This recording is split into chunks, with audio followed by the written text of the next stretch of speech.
Ayer pudimos conocer la noche de esta víspera, para ser más puntuales y exactos. Muy buenos días a todos. El gobierno nos hizo conocer que se demoró unos instantes, que no fueron instantes. Fue una angustiosa búsqueda de parte de él por encontrar qué es lo que más iba a impactar en la economía de la generalidad de los ecuatorianos, hablando de empresas y hablando de individualidades socioeconómicas o grupales. El gobierno ha eliminado subsidios a gasolina extra y diésel en lugar del aumento del impuesto al valor agregado.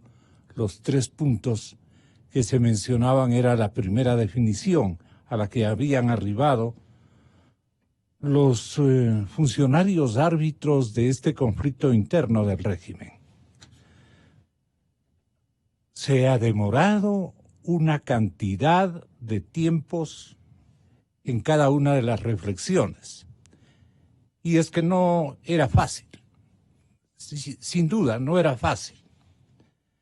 Pero ahora nos clavan una cadena nacional a partir de las 7:30 de la mañana, imagínense ustedes, y me voy a apurar para que ustedes puedan tener la oportunidad de ofrecer al público también una visualización de estas medidas, hacia dónde apuntan y por qué se las ha resuelto.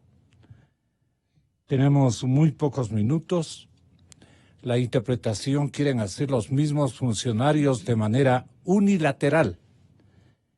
Y esto no se concibe así, pues en la práctica tradicional, cuando surgen estos guiones de comportamiento socioeconómico. No subiremos el IVA, dijo el presidente, en el nivel actual del 12%. Y no solo eso, manifestó, sino que bajaremos impuestos para ayudar a que la economía se dinamice. A quienes sí vamos a pedir que hagan un esfuerzo adicional es a los que más tienen. Híjoles, ¿quiénes son los que más tienen, señor presidente? Aquellas empresas que perciben ingresos por más de 10 millones de dólares al año pagarán por 3 años una contribución especial que totaliza más de 300 millones que se destinarán exclusivamente para seguridad, educación y salud. Hagamos un recuento. Compatriotas, dijo el presidente, es necesario corregir graves errores de la economía ecuatoriana, que yo también le faltaba decir, he contribuido para que eso haya ocurrido. El país destina 1.300 millones de dólares al año en subsidios al diésel y a la gasolina extra. En el continente, el único país que tiene ese subsidio es Venezuela. Venezuela. Y no es Venezuela el mejor ejemplo a seguir, dijo el mandatario. Además, si ustedes lo saben, este subsidio ha beneficiado durante décadas, principalmente a los que no lo necesitaban y a los que viven del contrabando. Esos recursos deben invertirse en salud, en educación, en vivienda, en seguridad social para todos los ecuatorianos. Por eso he firmado el decreto que libera el precio del diésel y de la gasolina extra. ¿Qué impacto, economista Carrera, distinguidos invitados, don Diego Olmedo, un economista y empresario que nos acompaña, y el respetable experto en materia energética, señor doctor Luis Calero? Con los tres, la pregunta se impone. Entre lo uno y lo otro, ¿qué era preferible? ¿Seleccionó adecuadamente, demorando un poco el señor presidente lo de los combustibles y qué impacto va a tener eso en la multiplicación, en el efecto multiplicador en los precios. Esto tiene que conocer la ciudadanía, las perspectivas que ustedes señalen en esta mañana. Voy con usted, economista Carrera, con la venia de los dos otros invitados. Repito, el doctor Luis Calero y el señor economista Diego Olmedo. Tenga la bondad. Gracias a la invitación, Gonzalo. Buenos días a la audiencia, a los compañeros del panel. No era fácil, como usted bien lo dijo, encontrar las medidas adecuadas para un fin último y primordial que necesita el país, que es reducir el déficit público. Reducir el déficit público y en el futuro transformarlo en superávit tiene que ser un bien nacional para bajar riesgos, para bajar la deuda, para atraer inversiones, en definitiva para progresar. Creo que el gobierno ha encontrado un equilibrio razonable entre generar ingresos, reducir gastos, establecer compensaciones sociales y alentar al sector productivo y la productividad del país. Creo que sí es una actitud responsable del gobierno en tratar de encontrar este equilibrio y adoptar medidas que estaban más al alcance del Ejecutivo y no dejarlas libradas a una incierta votación de la Asamblea y a un incierto consenso de la Asamblea. Ahora bien, bajo estas premisas, ¿qué efectos va a tener la reducción de los subsidios a los combustibles esencialmente, ¿no?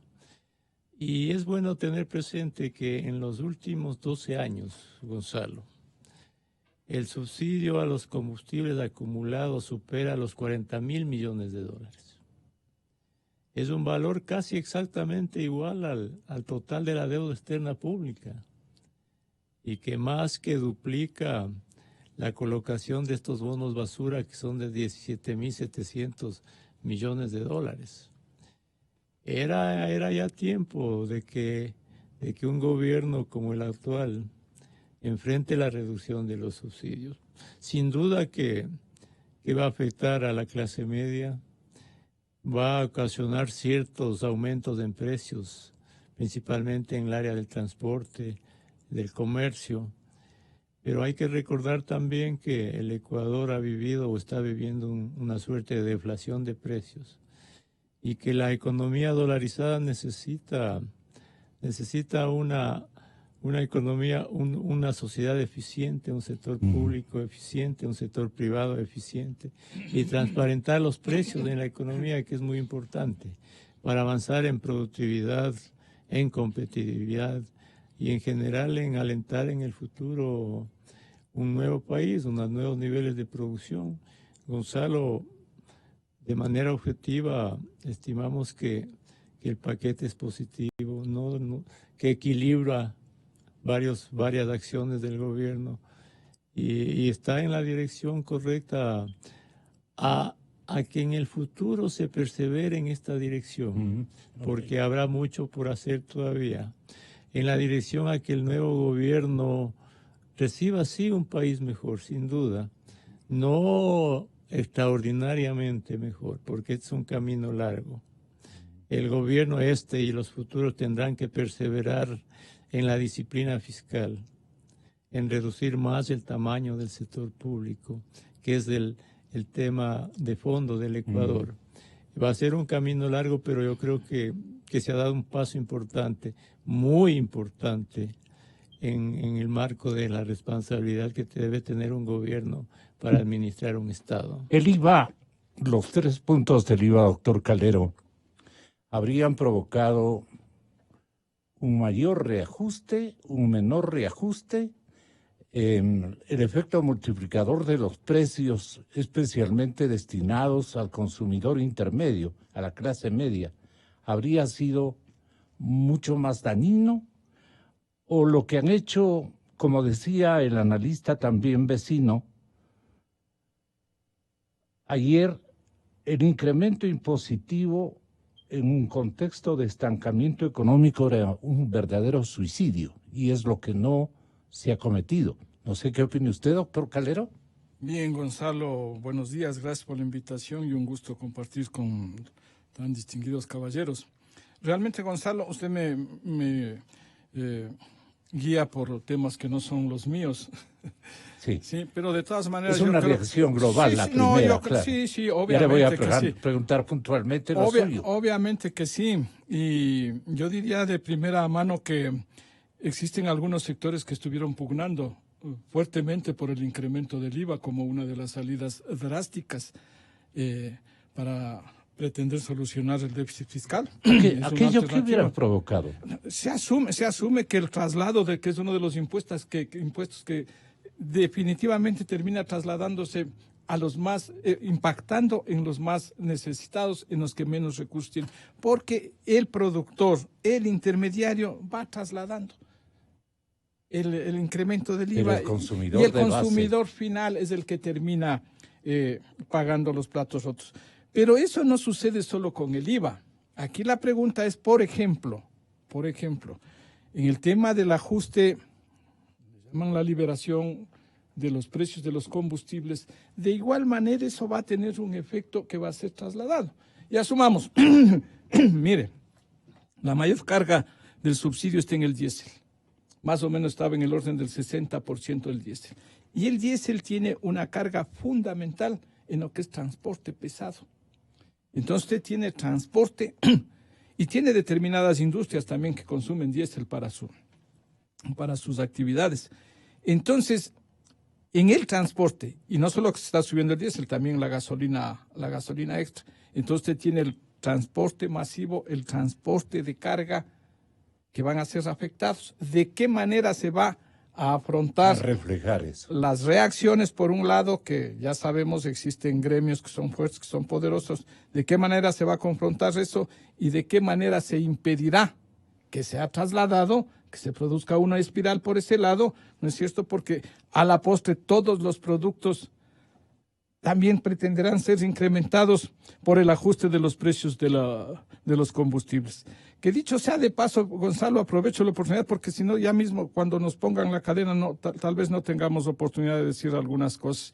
Hemos sido partidarios, por lo menos desde hace algún tiempo, de la necesidad de la eliminación o de la focalización de los subsidios. Mire usted que con cifras del Banco Central en los últimos 15 años, la totalidad de los combustibles importados, solamente para poner el subsidio a los combustibles importados y no a la producción local, porque en la producción local también hay un subsidio. Entonces yo denominaba los subsidios implícitos y los subsidios explícitos. Este subsidio explícito, que es la diferencia entre lo que nos cuesta importar menos lo que obtenemos por la venta interna, tenemos el subsidio explícito en los combustibles importados. En los últimos 15 años, con cifras del Banco Central, que es lo que registra desde hace 15 años, en números redondos, el Estado ecuatoriano gastó en importar combustibles en alrededor de 47.000 millones de dólares. 47.000 millones. Recuperó unos 20.000 millones por venta interna. Es decir, que terminó subsidiando algo así como 27.000 millones de dólares. Cifras de 2004 a 2018. En este año estaba previsto más o menos, con la misma metodología de cálculo, alrededor de unos 1.400 a 1.500 millones de dólares. Se ha liberado los precios del diésel y de la gasolina y no del gas. Porque en el tema del gas, obviamente que hay un impacto directo en la economía popular por el consumo del gas. Pero sin embargo es un subsidio que tiene su peso, menor que los otros, pero tiene su peso. En ese sentido yo entiendo que se aspirará a eliminar en el orden de los 1.300 millones de este subsidio explícito. Mas no estamos hablando del subsidio implícito, que es el de producción local. Eso algún momento habrá que toparse. Entonces, en ese sentido, para mi criterio, la decisión es correcta en cuanto a haber optado por la eliminación de los subsidios a los combustibles, por lo menos a estos dos combustibles, en vez de gravar con unos puntos adicionales del IVA. Usted también decía, doctor Olmedo, que el incremento impositivo de los 3 puntos al IVA iba a dar un resultado mucho más, si cabe el término, catastrófico en los precios al consumidor final, especialmente iba a impactar, decía usted, a la clase media. Y creo que el gobierno escogió entre los dos calvarios para la población, especialmente consumidora, final. Tenga la bondad de explicarnos, porque la reflexión suya abarcaba que el repunte, a ver, ¿cómo decía usted? Decía que en un contexto de estancamiento económico, dejaría en nada el pequeño repunte del 1% en el gasto de los hogares entre el 2017 y el 2018. Haría imposible el aumento que tenía proyectado el gobierno de hacer ingresar 10,000 millones de dólares en el Producto Interno Bruto. Y el consumo de los hogares, decía usted, constituye 60,000 millones de los 110,000 millones del Producto Interno Bruto. Con un aumento de 3 puntos del IVA, esto hay que hacerle advertir a la gente, se podría recaudar hasta 1,750 millones, pero a costa de que la economía pase del estancamiento cero a una desaceleración de crecimiento. ¿Cómo es esto? Ahora sí explícanos. ¿Cómo podría haber ocurrido? ¿Y cómo va a ocurrir ahora? Porque lo que estamos cambiando es de nombre. El palazo que nos acaban de proporcionar por una negligencia de 2 años de no haber optado por estas medidas hace rato, que ya estuviera en una situación de estabilización y asimilación. Tenga la bondad. Doctor. Gonzalo, Jaime y Luis, y a toda su prestigiosa audiencia, un cordial saludo y gracias por la invitación. Gracias, doctor. Las medidas anunciadas ayer por el presidente de la República tienen un componente importante, pero siguen siendo insuficientes para lo que requiere la economía ecuatoriana. Voy a explicarlo de la siguiente manera. El Ecuador requiere aumentar la producción medido con la tasa de crecimiento del PIB. Requiere aumentar la capacidad de producción medido con la tasa de inversión. ¿Qué es la tasa de inversión? Es esa formación de capital físico, es decir, la compra de maquinaria, la compra de equipos, la construcción de infraestructura y ese peso comparado con el PIB. Y también la reducción del gasto medido con el gasto corriente. Vamos por el primer componente. El Ecuador debería estar creciendo muy por encima del 3%. El año pasado creció al 1%. Este año se prevé crecer al 0.2%. Una tasa completamente insuficiente de acuerdo a los estándares que nos recomienda la OCDE, que es el Organismo de Cooperación para el Desarrollo Económico. Por el lado de la inversión, deberíamos estar creciendo muy por encima del 30%. Actualmente tenemos un peso de la inversión sobre el PIB del 25%. Todavía faltan 5,000 millones de dólares que tiene que venir por el lado de la inversión extranjera directa o por el lado de la inversión privada local. Para ponerlo en buen romance, significa que las 1,000 empresas más grandes de este país deberían estar invirtiendo por año 5 millones, lo cual hacia allá debería encaminarse las acciones del gobierno. Y por el lado del gasto corriente, se ha hecho un esfuerzo reduciendo los subsidios y también con el recorte de personal del sector público, a eso llegaría a unos 2,000 millones de dólares. Pero todavía faltan 2,000 millones de dólares más para reducir el déficit fiscal. Entonces, el haber puesto o el haber intentado poner un aumento del IVA en una economía que está en franca recesión, en franca desaceleración, hubiera sido nefasto. Porque si bien hubiera podido recaudar, Gonzalo, recuerde que cada punto del IVA está aportando 583 millones de dólares. Se hubiera podido recaudar en desmedro del consumo de los hogares. Este consumo de los hogares tiene un peso demasiado grande. más del 60% dentro del PIB. En los años 2016, a raíz del aumento del IVA, el consumo se desaceleró en 5 puntos porcentuales, en 3 puntos porcentuales y en 1 punto porcentual. Estoy hablando en trimestres. Claro. De ser así, un aumento del IVA hubiera provocado un efecto muy parecido a lo que hubiera pasado en el 2016. ¿Y el aumento de los combustibles qué va a provocar? Le pregunta la gente a usted. Efectivamente, ahí va a haber un componente de aumento de precios y sí se espera un aumento de inflación. Seguramente... Un tramo de inflación. Un tramo de inflación, sí, seguramente porque... Y el IVA también era un tramo de inflación, hasta que nos adecuemos a los nuevos hasta costos. Que se ajuste, hasta Claro. que se ajuste en el corto plazo. Por eso es lo que mismo. estas medidas hubieran terminado La gente siendo... va a entender que es lo mismo.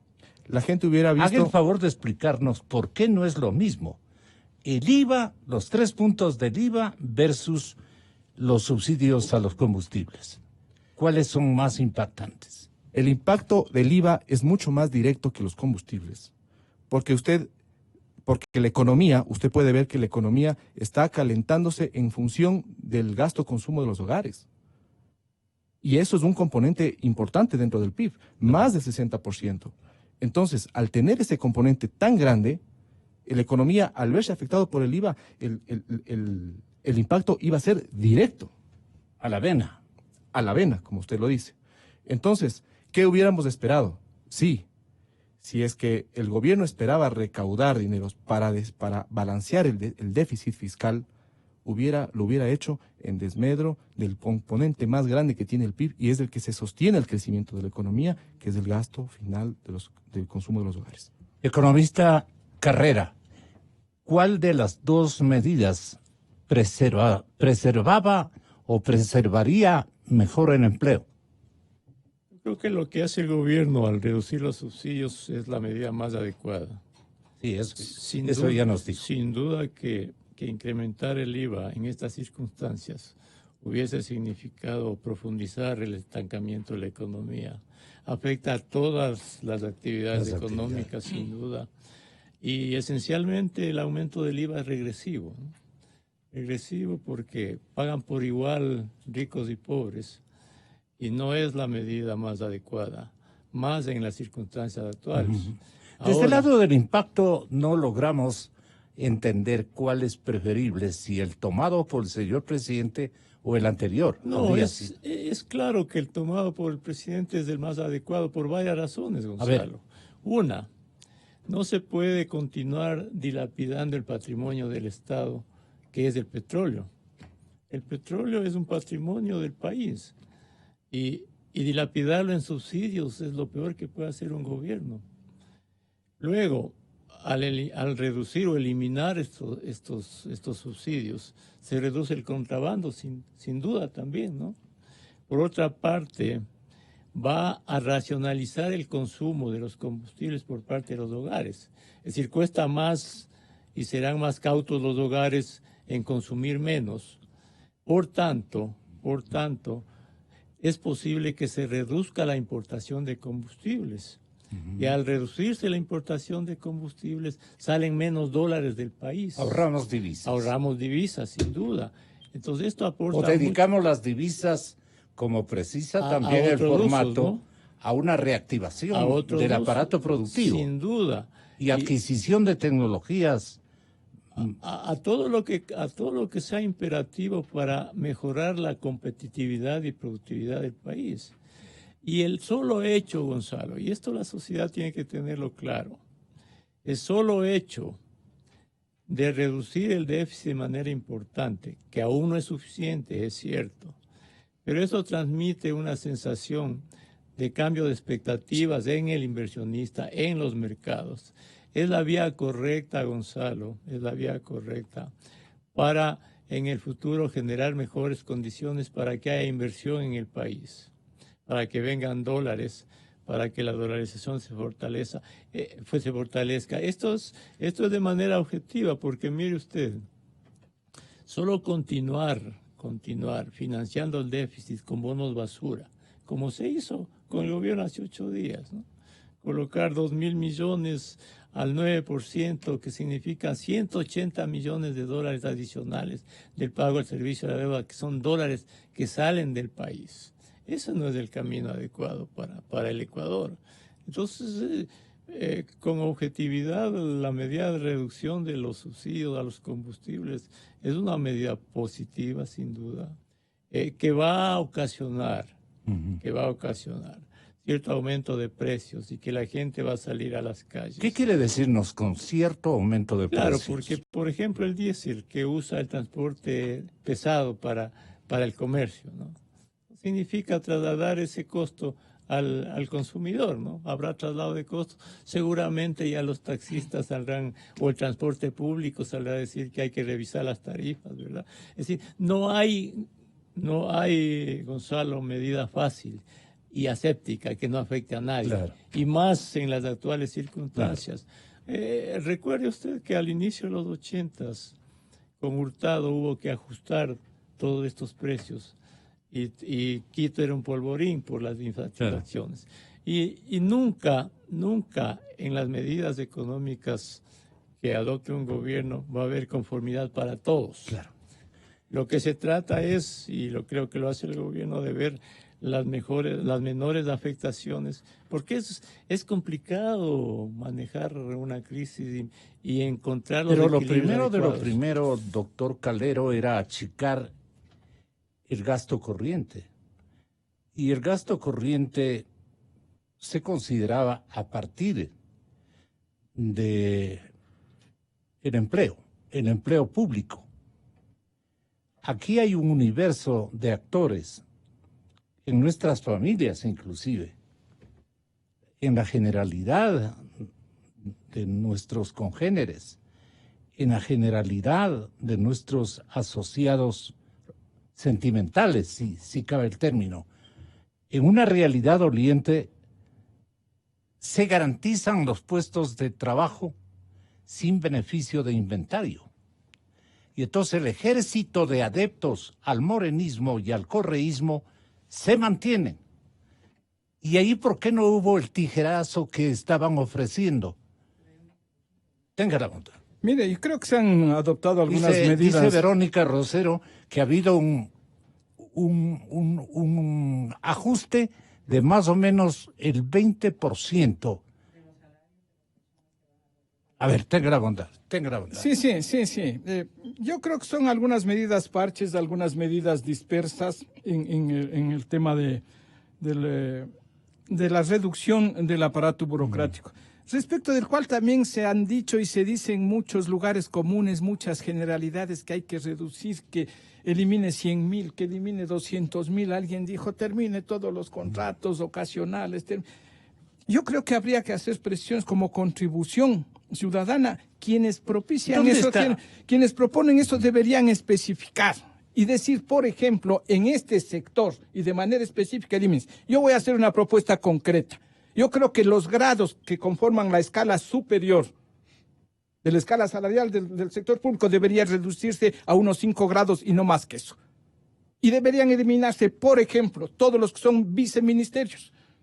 Mire usted, antes de la Revolución Ciudadana existían subsecretarías, que eran el nivel inmediato inferior del ministro. Vino la Revolución Ciudadana y creó los viceministerios, y que con cada viceministro el montón de asesores, secretarias, choferes, conserjes, mensajeros, etcétera, etcétera. Entonces, una reducción en el nivel superior. Y más aún, mire, el nivel superior, que es de libre remoción, libre nombramiento y remoción del Ejecutivo, es susceptible de reducción en sus salarios. Es susceptible de reducción en sus salarios. Entonces, ¿por qué técnicamente desde ese punto de vista no se efectúa una reclasificación terminante? Se reducen los niveles jerárquicos y con esto tenemos un ahorro sustancial en cuanto a remuneraciones. Pero yo creo que el asunto no va solamente por ahí. Yo creo que el asunto va por la eficiencia en el manejo de esos recursos. Y mire usted, cuando digo eficiencia, por ejemplo, tengo que referirme en el sector petrolero. ¿Por qué no tenemos más producción? Porque ese es uno de los problemas.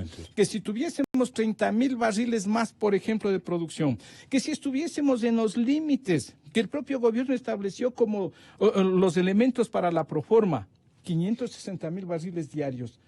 Y este rato estamos algo más de 530.000 en promedio. Si bien tengo una producción de 548.000 que se reportó el día de ayer, en promedio estamos con menos de 540.000 barriles. Entonces, ¿por qué no una adecuada administración de los ingresos y en cumplimiento de normas legales y constitucionales? ¿Por qué no se priorizó las inversiones en el sector petrolero, que es la que precisamente está generando estos recursos que ahora hacen falta? Entonces, con unos, por lo menos, 30.000 barriles adicionales, las dificultades de la caja fiscal serían de otra naturaleza. Entonces yo digo, por ahí está también parte del problema, en la eficiencia en el gasto público. No necesariamente, y ya va convirtiéndose a ratos como que una cantaleta, ¿no es cierto? Entonces suprimamos escuelas, suprimamos hospitales, suprimamos destacamentos militares, suprimamos país. Pero entonces, ¿en dónde es lo que hay que hacer la reducción, por favor? Suprimamos mucha burocracia alineada con las ideas o las ideologías. Pero eso no tiene nada que ver con el costo. También, discúlpeme, Gonzalo, no tiene nada que ver con ¿cómo el no costo? va a haber? Ahí está el gasto burocrático, es el gasto corriente más importante. Yo no creo, yo respeto su opinión, pero no creo que el asunto va por ahí. Y yo, por los que pensamos así, tengo derecho de también especificarle. Totalmente, pero no de decir como alguien dijo que existen 30.000 funcionarios que ganan más de $5.000. ¿De dónde sale eso? Verá, las medidas, señor doctor, señor economista Olmedo, las medidas que disimulan o pretenden disimular, digamos, esta circunstancia que estamos aludiendo, se refiere a que el presidente dijo con el fin de preservar el empleo y a la vez reducir la masa salarial, los contratos ocasionales se renovarán con un 20% menos de remuneración. Segundo, los empleados privados gozan de 15 días de vacaciones en un año. Por justicia, los empleados públicos, con excepción de la fuerza pública y los prestadores de servicios sociales a los que usted se refiere, doctor Calero, el país necesita mayor entrega de sus funcionarios. Entonces van a tener ya no 30 días de vacaciones, sino 15. Otro disimulo. Los trabajadores de las empresas públicas aportarán mensualmente con un día de su salario. Esto porque su remuneración es superior a la que se percibe en el resto de la administración pública. Otro disimulo. Solo hasta ahí 3 disimulos. ¿Por qué no cogió de un tijerazo? Y usted sabe a dónde apunta mi reflexión, nada más que mi reflexión. El presidente dijo no. A ver, esto es un universo nuestro, que se bate entre ser correísta y ser morenista. Yo creo que a lo largo de los últimos años le han ganado siendo más correístas que morenistas. Y de eso se queja el resto de ecuatorianos, especialmente los empresarios ecuatorianos. Esta partecita tenga la bondad de hacernos ver su punto de vista, economista. A ver, Gonzalo, el presidente ayer anunció que hizo un recorte de 28.000 puestos de trabajo en el sector público. La medida, sin duda, es importante y, reitero, es insuficiente.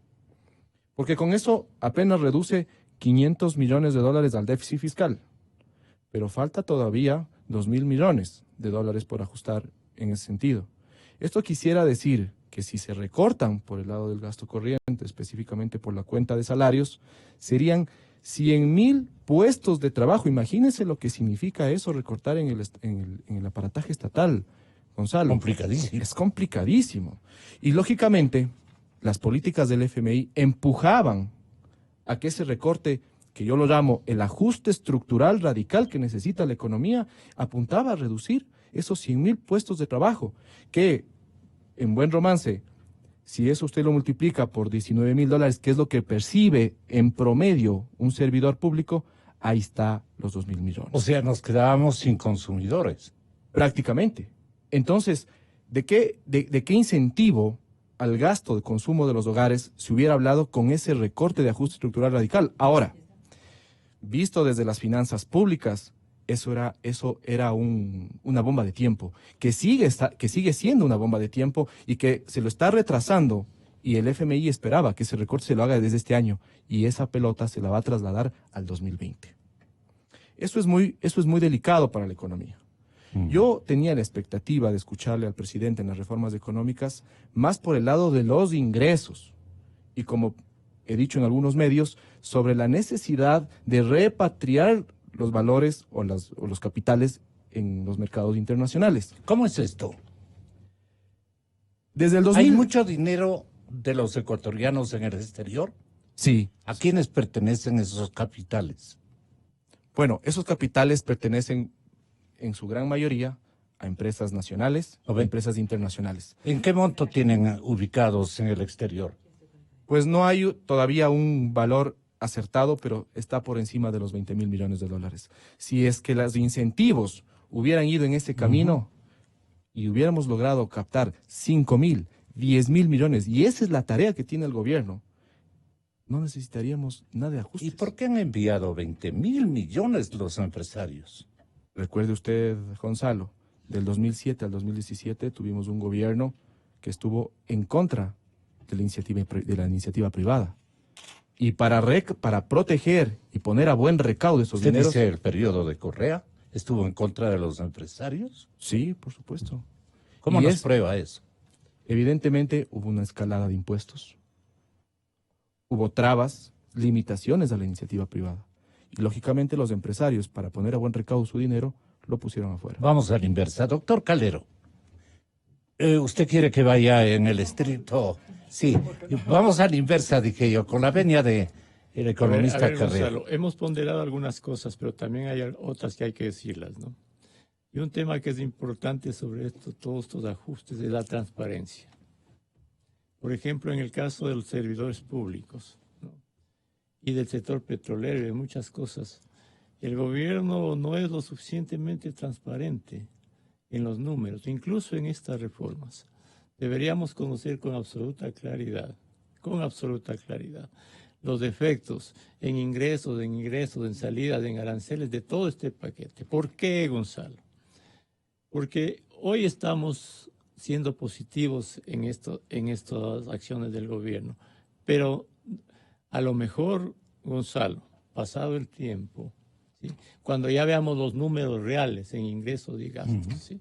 Cuidado gobierno, se nos va a decir en unos meses, los ingresos no me alcanzan a pesar de las medidas, el gasto sigue elevado y tenemos que adoptar otras medidas o seguir endeudándonos, como el gobierno lo ha hecho hasta ahora. El gobierno ha emitido más de 11.000 millones de dólares en bonos basura, 11.000 millones de dólares. Recuerde usted, Gonzalo, que cuando se firmó en la carta de intención con el fondo, se dijo que no se iba a necesitar acceder a los mercados, que todo estaba financiado. Y al final se acceden a los mercados con 2.000 millones. Lo que quiero insistir al gobierno, es correcto lo que hace, pero falta transparencia. Por ejemplo, cada mes deberíamos tener en la página web de finanzas el número de servidores públicos, en la generalidad de servidores públicos, contratos ocasionales de planta, nombramientos provisionales. Hoy se está diciendo que en nombramientos y contratos provisionales y contratos ocasionales se va a reducir el 20% en la renovación de los contratos. Pero hay muchos de esos contratos que no deberían renovarse. Muchos de esos contratos no deberían renovarse. Entonces, hay que hacer bastante en el futuro sobre la reducción del tamaño del sector público y efectivamente hacer que el sector público sea más pequeño y más eficiente en todas las áreas. El Ecuador necesita un Estado absolutamente eficiente que le brinde buenos servicios. Doctor Calero. Medio minuto. Una vez que el gobierno ha dicho lo suyo y hace algunos después, sí sería interesante ahora conocer la posición de los sectores empresariales, de los gremios empresariales, porque lo único que se ha escuchado hasta ahora son exigencias y condiciones y requisitos. Ahora que prácticamente se ha atendido en su mayor parte los requerimientos de los sectores, sí sería bueno escuchar cuál va a ser la contribución real. La banca, ¿de qué manera va a contribuir?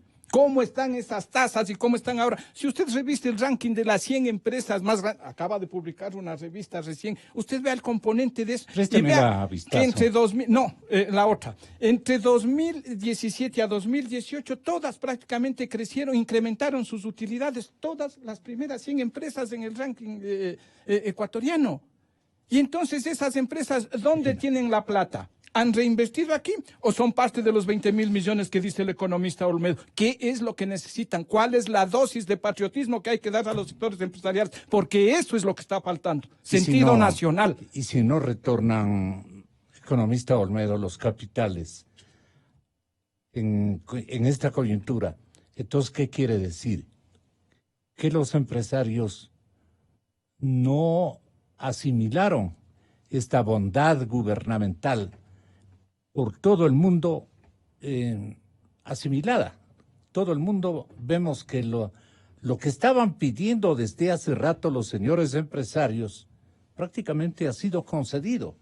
Entonces, señores empresarios, les vamos a pedir esta misma mañana que tengan la bondad de referir a través de sus principales portavoces cuál va a ser la actitud con este paquete de medidas, señor economista. ¿Cuál cree que va a ser? Bueno, esto es una señal que requiere la economía para incentivar y motivar la inversión. Pero, repito, sigue siendo insuficiente. ¿Por qué? Porque la economía necesita de 3 grandes incentivos. Primero, la innovación tecnológica. Segundo, que los sistemas productivos vayan y procuren las economías de escala, con el fin de reducir los costos de producción. Usted en el momento en que reduce los costos de producción, mejora la productividad, mejora la competitividad y se forman unos encadenamientos y unos ecosistemas empresariales y de emprendimiento sostenidos. Y tercero, que las instituciones económicas procuren la inclusividad y el pluralismo. Ahí el empresariado comienza a ver señales. Porque acuérdese, Gonzalo, esas inversiones no se van a ver reflejadas en el corto plazo. El empresario está suprimiendo, está dejando de lado el consumo de hoy por el consumo de mañana. Mientras no haya esas señales de confianza y mientras el índice de confianza del empresariado no crezca... No traen de nuevo la plata. No traen de nuevo el dinero. Y en eso hay que ser firmes y hay que ser enfáticos porque los economistas, los estudiados en el desarrollo económico de los países son muy claros en eso. Se necesita de los incentivos claros. Ya las reglas de juego están echadas, ya las conocemos. Economista Carrera, entonces, ¿de qué estamos hablando? Gonzalo, esto va a ser un proceso No hay cadena largo. Yo no veo que sea una cadena. Están todos los medios de comunicación.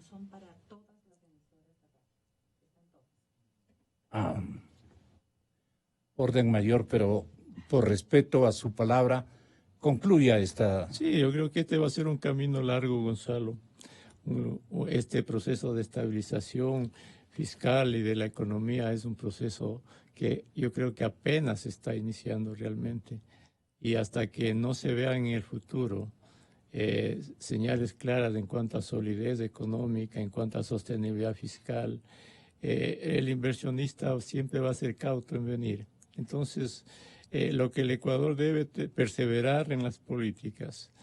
Y aunque resulte reiterativo, se necesita un alto grado de paciencia, ¿no? Porque los resultados no van a venir de un momento para el otro. Hay que perseverar. Yo sí debo insistir en lo siguiente.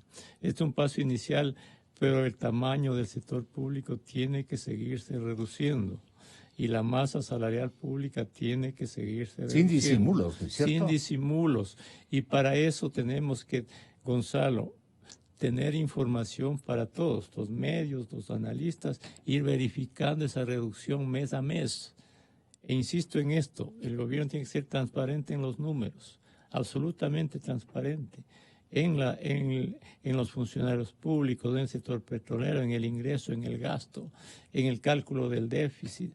Es decir, si no hay transparencia, no hay confiabilidad. Y después, como aquí la sociedad tiene amnesia y un evento lo sustituye al otro día a día, después nos dicen, no fue suficiente, no hemos hecho esto, se necesita más, y con absoluta liviandad se dice, hemos tenido que colocar bonos, no importa, hemos tenido que hacer esto, no. Es en la dirección correcta lo que está avanzando, el esfuerzo es responsable, el equilibrio es importante, pero falta mucho por hacer, y Dígnese darnos unos 3 renglones de lo que falta para que no se hagan los gringos. Reducir el gasto público más, sin duda. Reducir el gasto público, sin duda, falta. Falta todo un andamiaje de garantías jurídicas y de institucionalidad para la inversión. Bajar el Por riesgo. ejemplo, denos un par de ejemplos. Por ejemplo, mire, contratos bilaterales de inversión para respetar la inversión. Son imperativos en el país. Imperativos. Garantizar en el futuro la estabilidad tributaria. Es fundamental. El respeto a los contratos. Avances en productividad, en competitividad. Es esencial. Y 2 líneas básicas. Exportar más y atraer inversión extranjera directa más. No hay otro camino para el país. Entonces esto se está comenzando. A veces Gonzalo, perdemos las perspectivas en lo que es el país. Recuerde usted, cuando se firmó el acuerdo con el fondo, era todo un andamiaje de publicidad, de que van a venir recursos, todo eso, ¿no? Y ahora hay muchas cosas que no se cumplieron, ¿no? Hoy estamos en estas otras medidas, todo una euforia en el país, un cascarón. Pasará el tiempo y a lo mejor estaremos discutiendo otras cosas que no fue suficiente, que esto, que lo otro. Entonces, hace falta absoluta credibilidad en esto, absoluto rigor, absoluta responsabilidad, ¿no? Pero ¿ha demostrado liderazgo este momento, doctor Calero, el gobierno? Yo creo que esa es una de las falencias fundamentales. Y tener interlocutores, entre comillas, vendedores de ideas claves.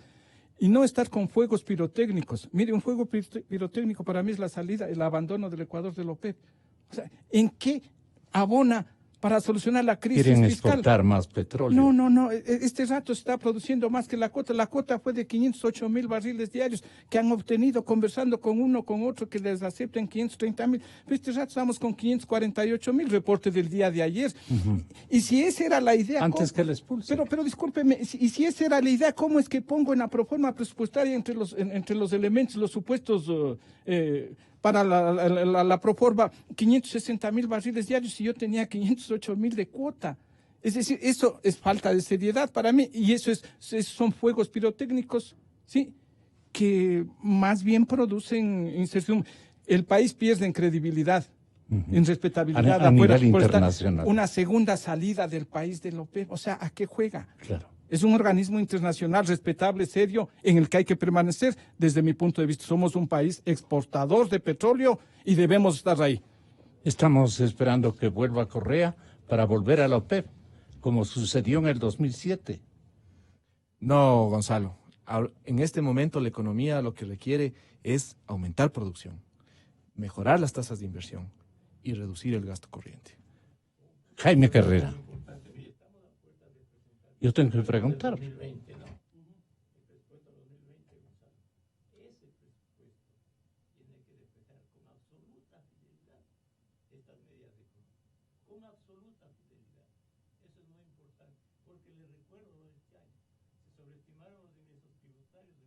Millones de dólares. Se sobreestimaron los ingresos petroleros, se sobreestimaron los ingresos no tributarios. Al principio se dijo que el déficit era menor y terminó siendo un déficit absolutamente superior. El presupuesto del 2020 tiene que ser un presupuesto absolutamente serio, con cifras absolutamente sustentadas y claras. Y eso tiene que estar absolutamente claro y ahí debe reflejarse el efecto de todas estas medidas, en subsidios, en ingresos, en gastos, para en el futuro tener con absoluta claridad, en la sostenibilidad fiscal y en los resultados fiscales en todo el sector público, ¿no? Escuchemos también con el mismo respeto lo que dice el gobierno. Vamos a una cadena, según me definen este momento, en la estrategia de comunicación del gobierno, nos están sugiriendo que integremos una cadena para escuchar esto. A continuación, XFM se une a una cadena nacional. Si bien pueden tener que hacer un esfuerzo en el caso del transporte, por el otro lado van a tener una serie de beneficios que les permiten aliviar la carga, aliviar